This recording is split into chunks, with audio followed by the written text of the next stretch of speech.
Hello everyone, I'm Shikha Singh, a law intern. Today in this video, I will give you a brief introduction on the Indian Contract Act 1872. Before we start, move to the introduction part. What is contract? Contract एक तरह का agreement है जिसको party के बीच में करते हैं, यानी कि पार्टी जब एक दूसरे से बात करती है, कुछ लेन देन करती है, तो वो एग्रीमेंट ही होता है. जैसे फॉर एग्जांपल अगर बाहर जा रहे हैं हम शॉप पे, तो अगर उससे सामान ले रहे हो, उसके बदले में पैसा दे रहे हो शॉपकीपर को, तो वो एग्रीमेंट ही होता है. जब वही एग्रीमेंट इन्फोर्सेबल बाय लॉ हो जाता है तो उसको हम कहते हैं contract. This act was enacted in 25 April 1872 and in force in 1 September 1872. This act was before the independence, यानी कि ब्रिटिश इंडिया का टाइम का है. इसको कोडिफाइड किया गया था by the first law commission of India under the Lord Macaulay 1834.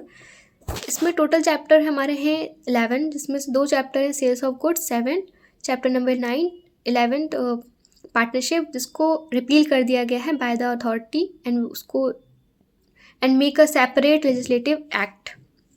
Total section इसमें 266 हैं, जिसमें से एक्टिवली यूज सेक्शन जो हमारे हैं 238 हैं, जो अभी हम आगे बढ़ेंगे.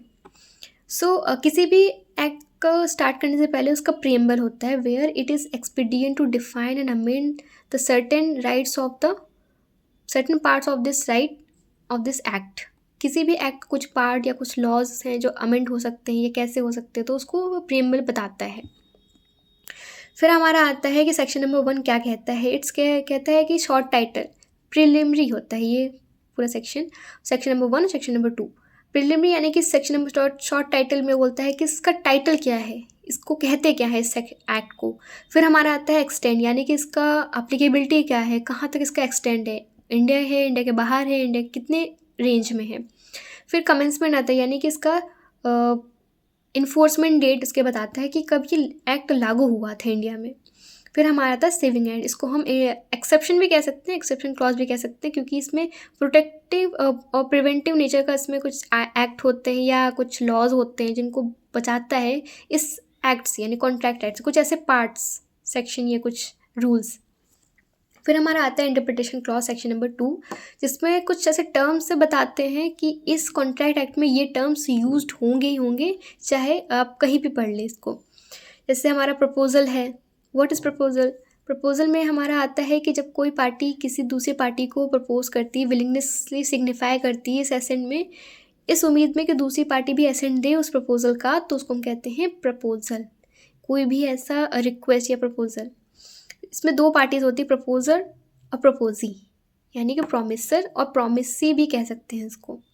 जब प्रॉमिसर प्रॉमिसी को कुछ प्रपोजल देता है इस उम्मीद में कि उसका एक्सेंट दे, तो वो प्रपोजल हो गया. Proposal is the one way of it.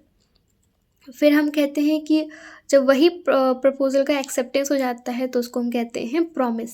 वो प्रॉमिस में कन्वर्ट हो जाता है. जब उसी प्रॉमिस का दोनों का कंसिडरेशन, यानी कि एक कोई दे रहा है, यानी प्रॉमिसर उसको दे रहा है प्रपोजल और उसने एक्सेप्ट किया है, तो उस दोनों में जो कंसिडरेशन बन रहे हैं कि एक के बदले एक, तो उसको कहेंगे consideration for the each other. That's called agreement. जब वही प्रॉमिस और consideration for each of the parties का एग्रीमेंट हो जाता है, कंसिडरेशन हो जाता है, तो उसको हम कहते हैं एग्रीमेंट ऑफ द पार्टी. फिर रेसिप्रोकल होता है. रेसिप्रोकल प्रॉमिस यानी कि सेट ऑफ प्रोमिसेस और set of consideration for the each party, यानी कि ए चाहता है अपने कार बेचना बी को और बी चाहता है बी उसको उसके पैसे देगा, तो ये दोनों का रेसिप्रोकल प्रॉमिसेस हो गया. उसका प्रॉमिस ये था कि वो उसको पैसे मिले प्रपोजर को, और प्रॉमिसी को ये था कि उसको कार मिल जाए. फिर वॉइड आता है. वॉइड एग्रीमेंट होता है कि जब कभी एग्रीमेंट जो होता है वो इन्फोर्सेबल बाय लॉ नहीं होता, तो उसको हम वॉइड कहते हैं. फिर कॉन्ट्रैक्ट यानी कि agreement enforceable by law, it's called a contract. फिर आता है वॉइडेबल कॉन्ट्रैक्ट मीन्स स्टार्टिंग में तो वो वैलिड था, बट इन बिटवीन उसका नेचर कुछ ऐसा लॉफुल, उसका कंसिडरेशन या ऑब्जेक्ट कुछ ऐसा हुआ अनलॉफुल जैसे बिहेव करने लगा, तो पार्टी चाहे तो उसको सू कर सकती है अदर पार्टी को, या फिर नहीं कर सकती. इन्फोर्सेबल बाय लॉ मीन्स होता है कि हम अगर कोई बाइंडेबल इन नेचर होता है कि कोई भी अगर कॉन्ट्रैक्ट कर रहा है तो उसके एसेंशियल एलिमेंट फुलफिल होने चाहिए by the under the law circumstance. Binding in force होना चाहिए, लॉ बाइंडिंग फोर्स. फिर आता है chapter number 1, communication, acceptance and revocation of the proposer. Proposal, यानी कि प्रपोजल का कम्युनिकेशन कब हो रहा है, एक्सेप्टेंस कब हो रहा है और रिवोकेशन कब हो रहा है। कम्युनिकेशन कब होगा, जब दोनों पार्टीज़ को नॉलेज होगी कि दोनों का आपसी का जो भी प्रपोजल का हो रहा है, तो वो प्रपोजी ने एक्सेप्ट किया है और प्रपोजी ने जो एसेंट दिया है उस तक पहुंचना चाहिए प्रपोजी को, दोनों का नॉलेज क्लियर होना चाहिए। फिर आता है हमारा एक्सेप्टेंस। एक्सेप्टेंस कब होगा, जब एक मैनर में, जैसे कि हमने प्रपोजर ने बोला कि मैं तुम्हें ये कॉन्ट्रैक्ट कर रहा हूँ, तुम इस पर मुझे इन रिटर्न पैसे दे देना, तो वो जो मैनर है थ्रू द मीडियम, यानी कि या तो रिटर्न फॉर्म में हो रहा है तो बाय द सिग्नेचर एसेंट भी होना चाहिए, तो एक मैनर में होना चाहिए एक्सेप्टेंस। रिवोकेशन कब हो सकता है कि जब ए ने बी को बोला कि मैं तुमसे ये कॉन्ट्रैक्ट करता हूँ, अगर वो बीच में ही रिवोक करना चाहे before the meeting time, at the time of the knowledge of the promisee, तब वो रिवोक कर सकता है। अगर नहीं कर पाया तो वो उसको कॉन्ट्रैक्ट परफॉर्म करना ही पड़ेगा for any chance. From section 3 to 9 chapter number 1 में इंक्लूड करते हैं। फिर चैप्टर नंबर 10 to 23 30 ये इंडस करते हैं चैप्टर नंबर 2 में। चैप्टर नंबर 2 कहता है contract of contract, voidable contract और वॉइड एग्रीमेंट। 3 चीज़ बताता है। कॉन्ट्रैक्ट क्या होते हैं, उसके एसेंशियल एलिमेंट्स क्या होते हैं। एसेंशियल एलिमेंट इन सेक्शन 10 बताता है कि कॉन्ट्रैक्ट, सारे contract are agreement are contracts. What are the agreement. पहला आता है हमारा कॉम्पिटेंसी टू कॉन्ट्रैक्ट, फिर आता है not disqualify the law. Competency of the contract बताता है कि माइनर नहीं होना चाहिए, अनसाउंड माइंड नहीं होना चाहिए और डिस्क्वालीफाई बाय लॉ नहीं होना चाहिए, तभी ये पर्सन कॉम्पिटेंटी टू कॉन्ट्रैक्ट कर सकते हैं, वरना नहीं करेंगे, वैलिड ही नहीं माने जाएगा, वो वॉइड हो जाते हैं। फिर हमारा आता है अनसाउंड माइंड का कॉन्ट्रैक्ट कर सकता है, नहीं कर सकता है, क्योंकि वो पार्टी इतनी कैपेबल नहीं कि वो अंडरस्टैंड कर सके टर्म्स और कंडीशंस को। फिर उसमें आता है कंसेंट। कंसेंट क्या होती है, जब 2 और 2 से ज़्यादा पार्टी एग्री करते हैं on the same thing, that's called consent. फिर हमारा आता है फ्री कंसेंट। फ्री कंसेंट यानी कि कुछ ऐसे टर्म्स, कंसेंट तब तक है जब तक ये 4 चीज़ें ना, कोएर्शन, अनड्यू इन्फ्लुएंस, फ्रॉड और मिसरिप्रेजेंटेशन, अगर ये 4 चीज़ नहीं है उस कंसेंट में, तब वो फ्री कंसेंट कहलाता है। वॉइडेबल एग्रीमेंट कब होता है, जब अगर यही कंडीशंस में कंसिडरेशन में, लॉफुल कंसिडरेशन में आ जाए, तो जब आते हैं तो इसमें अवॉइडेबल हो जाता है, क्योंकि जब पार्टी चाहे तो उसको वैलिड, स्टार्टिंग में तो वैलिड रहता है, but in between consideration lawful unlawful हो जाते हैं, तो उसको पार्टी चाहे तो सू कर सकती है। फिर हमारा सेक्शन 23 आता है consideration, lawful consideration and lawful object. इसमें 4 चीज़ें बताती हैं कि अगर ये चीज़ें ना हो तो वो लॉफुल ऑब्जेक्ट होनी चाहिए। Forbidden by law, fraudulent, injury to property of person and any other और अपोज टू पब्लिक प्रॉपर्टी। ये 4 चीज़ें ना हो तो वो कहेगा लॉफुल कंसिडरेशन। फिर हमारा आता है कि वॉइड एग्रीमेंट कब होते हैं। वॉइड एग्रीमेंट जब कंसिडरेशन लॉफुल ना हो, या फिर एग्रीमेंट बिना किसी कंसिडरेशन के हो, या रिस्ट्रेन ऑफ मैरिज हो, रिस्ट्रेन ऑफ ट्रेड हो, रिस्ट्रेन ऑफ लीगल प्रोसीडिंग हो, या वेग ऑफ वेजर, या फिर अनसर्टेनिटी हो, कुछ ऐसा जो अनसर्टेनिटी इवेंट को शो करता है।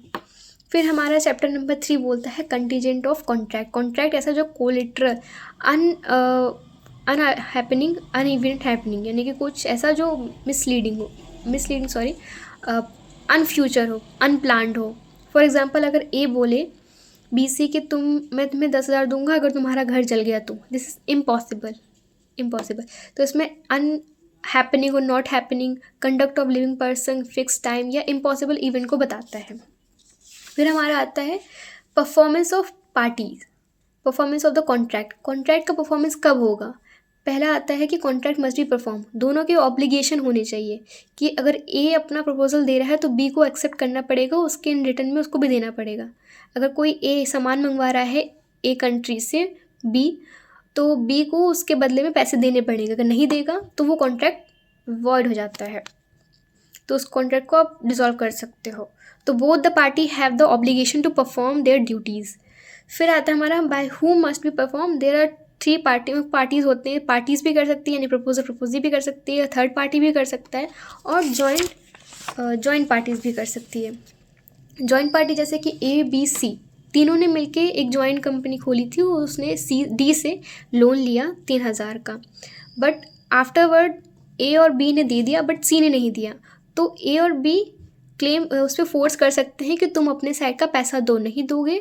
डी क्लेम कर सकता है डी से सू कर सकता है पूरे वाले को, होल मतलब जॉइंटली एक को सू करेगा तो पूरी की लायबिलिटी बनेगी पेमेंट करने की। फिर आता है टाइम और प्लेस फॉर द परफॉर्मेंस। अगर टाइम प्लेस फिक्स ना हो तो आप क्या करेंगे, मतलब रीजनल लो होता है तो अनसर्टेनिटी, एक फिक्स टाइम और वहाँ पे डिसाइड किया जाता है कि आप इस जगह और इस प्लेस पे आ सकते हो। फिर आता है हमारा परफॉर्मेंस ऑफ रेसिप्रोकल प्रोमिसेस। अगर एक पार्टी बाउंड नहीं है करने की, अगर एक्सेप्ट प्रपोजल ने प्रपोजल करने से मना कर दिया तो फिर प्रपोजी की भी ड्यूटी नहीं बनती कि वो उसको पेमेंट दे। सो रेसिप्रोकल प्रोमिसेस होने चाहिए। इसमें ऑर्डर ऑफ परफॉर्मेंस बताता है, म्यूचुअल लायबिलिटी होती है।